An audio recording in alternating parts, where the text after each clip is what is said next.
पिता आणि पुत्र आणि पवित्र आत्मा यांच्या नावे. Hallelujah, hallelujah, hallelujah. ख्रिस्तामध्ये उपस्थित प्रिय बंधू आणि भगिनीनो, आपण उपवास काळामध्ये आहोत आणि उपवास काळाचे महत्व म्हणजे आम्ही येशूने आमच्यासाठी भोगलेल्या दुःखाची आठवण करतो, त्याच्या दुःखामध्ये सहभागी होण्याचा प्रयत्न करतो, त्याच्या दुःखाला आपण अनुभव करण्याचा प्रयत्न करतो.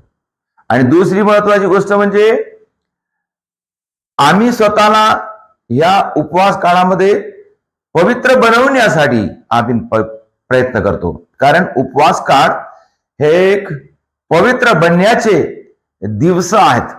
ह्या काळामध्ये आपण स्वतःला पवित्र बनवणे, आपल्यामध्ये जे काही वाईट आहे त्याचा त्याग करणे, जे पापमय स्वभाव आहे त्याचा त्याग करून आम्ही पवित्र जीवन जगण्याचा प्रयत्न करणे, आम्ही केलेल्या सर्व पापाबद्दल पश्चाताप करून पाप स्वीकार करून आम्ही पुन्हा शुद्ध होण्यासाठी आपण प्रयत्न करणे.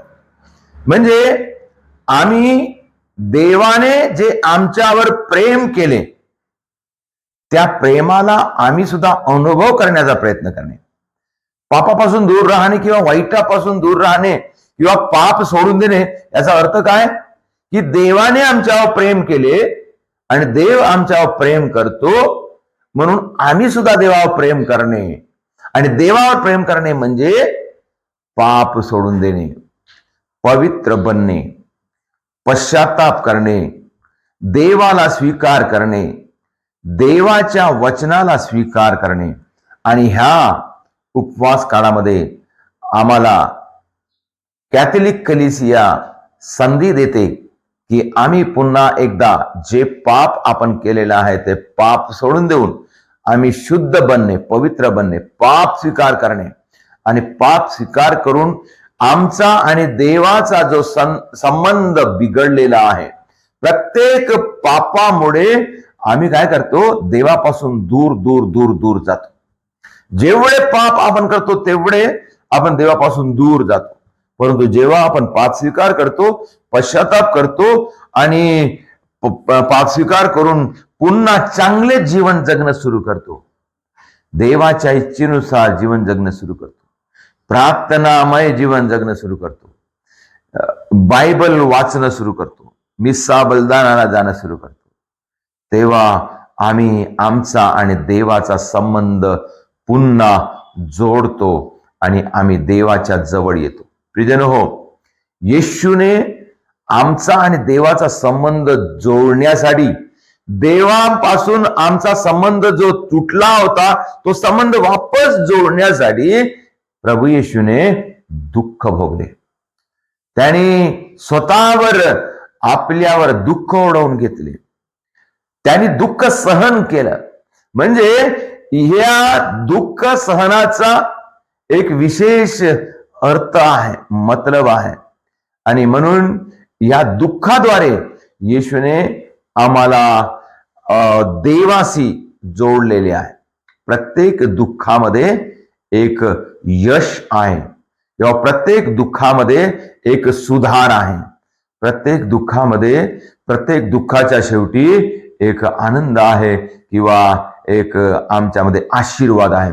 प्रिय बंधू आणि भगिनींनो, आम्ही बायबलमध्ये पुष्कळ व्यक्तींना पाहतो ज्यांनी खरोखर दुःख सहन केलेलं आहे, त्या दुःखाचा सर्वांना लाभ झालेला आहे, त्या व्यक्तीला आणि कलिसियाला किंवा देवाच्या लोकांना. आम्ही जुन्या करारामध्ये योसेफ याला आपण पाहतो. योसेफाच्या जीवनामध्ये खूप दुःख आलं, त्याला कोणी स्वीकार केले नाही, त्याला कोणी मानले नाही, प्रत्येकाने त्याला फसवण्याचा प्रयत्न केला, प्रत्येकाने त्याच्यापासून लाभ घेण्याचा प्रयत्न केला, त्याला दुःख झालं, परंतु शेवटी तो सर्वाच्या कामी आला. आम्ही पाहतो त्याच्या जीवनामध्ये त्याला खूप दुःख झालं. त्याच्या भावाने त्याला फसवलं, त्याच्या भावाने त्याला विकून टाकलं, त्याला विहिरीमध्ये टाकलं आणि त्या विहिरीतून काढून पुन्हा त्याला विकून टाकले आणि त्याचे कपडे काढले, कपडे फाडून टाकले. अशा प्रकारे त्याच्या वडिलांनी त्याच्या स्वप्नावर विश्वास ठेवला नाही. तो काय सांगत होता, तो सत्य सांगत होता. सत्य काय सांगत होतं, त्यांनी लहानपणीच देवाने त्याला स्वप्न दाखवलं तर तो मिस्र देशाचा राजा होईल. आणि जेव्हा हा वडिलांना आणि त्याच्या भावांना आपलं स्वप्न सांगत होता तेव्हा त्याच्यावर विश्वास ठेवले नाही. आणि दुसरी गोष्ट, त्याच्या भावाला त्याचा राग आला. काय म्हणून? का हा राजा बनण्याचा स्वप्न पाहतो म्हणून त्याच्या भावाला त्याचा राग आला. आणि त्याच्यामुळे त्यांनी विहिरीत टाकले, त्याला विकून टाकले, त्याचा त्याग केला, त्याला द्वेष केला, त्याचे कपडे पाडले अशा प्रकारे. आणि नंतर काय झालं, त्याला विकून टाकल्यानंतर तो दुसऱ्या देशामध्ये दुसऱ्या राज्याचा गुलाम बनून तो काम केला. गुलाम बनला. आणि गुलाम बनून सुद्धा त्यांनी काय केलं, त्यांनी आपल्या कामामध्ये एकदम तत्परता दाखवली आणि त्यांनी खूप चांगलं काम केलं. आणि त्यावेळेस काय झालं, पोटिफर ह्या राजाची पत्नी त्याला फसवण्याचा प्रयत्न केला, त्याच्यावर बलात्काराचा आरोप लावली. आणि त्याच्यामुळे काय झालं, त्याला पुन्हा जेलमध्ये जावं लागलं. आणि जेलमध्ये त्यांनी ज्याचे स्वप्न त्यांनी स्पष्टीकरण करून दिले त्याने सुद्धा त्याला धोका दिला. तर अशा प्रकारे विविध वेगवेगळ्या दुःखातून तो गेला. आणि शेवटी काय झालं, राज्याचं स्वप्न त्याने जेव्हा सांगितलं की त्याला 7 म्हशी आणि अशा प्रकारे त्याचे जे 7 काय म्हणतात, एक लठ्ठ म्हशी आणि 7 एकदम बारीक दुबळ्या म्हशी हे दाखवलं. तर त्याचा अर्थ त्याने काय सांगितलं की 7 लठ्ठ म्हशी म्हणजे आमच्या देशामध्ये एकदम सुख समाधान लठ्ठ असेल, आणि 7 एकदम दुबळ्या म्हशी म्हणजे एकदम दुष्काळ. तर हे स्वप्न जेव्हा त्यांनी सांगितलं तेव्हा त्या राजाने जोसेफला राजा बनवला. आणि त्या देशामध्ये दुष्काळ पडला. आणि जेव्हा दुष्काळ पडला, लोकांना खायला नव्हतं, तेव्हा हा राजा पुष्कळ लोकांची त्यांनी सेवा केली. त्याच्या वडिलाची सेवा केली, त्याच्या भावाची सेवा केली, त्यांना अन्न दिलं. तो मोठा व्यक्ती झाला. प्रियजनो, त्याच्या दुःखाचं फळ फक्त त्याला नाही, सर्व लोकांना मिळालं. हे देवाची योजना आहे.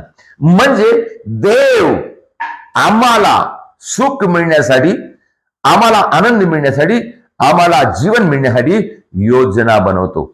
येशू ख्रिस्त जो दुःख भोगला ते देवाच्या योजनेप्रमाणे. आणि येशूने स्वतःला वाचवलं नाही, एवढे दुःख त्यांनी सहन केलं आम्हाला वाचवण्यासाठी. प्रियजन हो, ह्या उपवास काळाचा अर्थ असा की जसं येशूने दुःख सहन करून आम्हाला वाचवलं, त्याचप्रमाणे आम्ही सुद्धा या काळामध्ये दुःख सहन करावं. जेव्हा दुःख सहन करतो, प्रार्थना करतो, उपवास करतो, क्रूसाची वाट करतो, याच्यामुळे काय होतं माहित आहे, ह्या दुःखामुळे आम्हाला आशीर्वाद मिळते, आमच्या कुटुंबातल्या लोकांना आशीर्वाद मिळते. तुम्ही अनुभव केला असेल, जे लोक या उपवास काळामध्ये दुःख सहन करून, उपवास करून, क्रूसाची वाट करून प्रभूच्या जवळ जाण्याचा प्रयत्न करतात, प्रार्थनामध्ये जास्तीत जास्त वेळ घालवतात, त्यांच्याकडे तुम्ही प्रार्थनेची विनंती करून पहा. जेव्हा ते तुमच्यासाठी प्रार्थना करतात, त्या प्रार्थनेला एकदम यश मिळते. मी पुष्कळ लोकांना असं करताना पाहिलेलं आहे. जेव्हा आम्ही दुःख सहन करून जेव्हा दुसऱ्यांसाठी प्रार्थना करतो, तेव्हा दुसऱ्यांचे दुःख हरण झालेलं आहे, रोग बरे झालेला आहे, शांती मिळालेली आहे. म्हणून प्रिय बंधू आणि भगिनींनो, आम्ही जेव्हा उपवास करत आहोत ना, फक्त उपवासच करून राहायचं नाही, उपवाशीच राहायचं नाही, उपवास करायचा, प्रार्थना करायची, देवाच्या जवळ यायचं. जेव्हा आम्ही उपवास करून देवाच्या जवळ जातो, खरोखर खऱ्या अंतकरणाने आपण उपवास करतो आणि प्रार्थना करतो, त्यावेळेस जेव्हा आम्ही दुसऱ्यांसाठी प्रार्थना करतो, ती आमची प्रार्थना ऐकली जाते. म्हणून आपण ह्या काळामध्ये इतरांसाठी प्रार्थना करावं, कारण आपण उपवास करत आहोत आणि ह्या उपवासाची प्रार्थना देव ऐकते. जे बिमार आहेत, जे दुःखात आहेत, संकटात आहेत, गरीब आहेत, अडचणीत आहेत, धोक्यात आहेत, पापामध्ये आहेत, बंधनामध्ये आहेत, यांच्यासाठी आपण प्रार्थना केली पाहिजे. प्रियजनो, हा उपवास काळ आम्हाला पवित्र बनवते, देवाच्या जवळ नेते आणि देवाचा अनुभव करून घेते. आणि ह्या उपवास काळामध्येच आम्ही जेव्हा प्रार्थना करतो तेव्हा आमची प्रार्थना ऐकली जाते. म्हणून प्रिय बंधू आणि भगिनींनो, आता लवकरच आपण ह्या उपवास काळाचा शेवट मध्ये प्रवेश करणार आहोत. येशूच्या मरणाचा आपण अनुभव त्याच्यामध्ये सहभागी होणार आहोत. तर आपण या शेवटच्या काही दिवसामध्ये आपण पुन्हा जास्तीत जास्त प्रार्थना, उपवास आणि इतरांसाठी प्रार्थना करून त्यांना सुद्धा देवाचा आशीर्वाद मिळण्यासाठी आपण प्रयत्न करूया, प्रार्थना करूया. आणि देवाचा आशीर्वाद सर्वांसाठी आपण मागूया.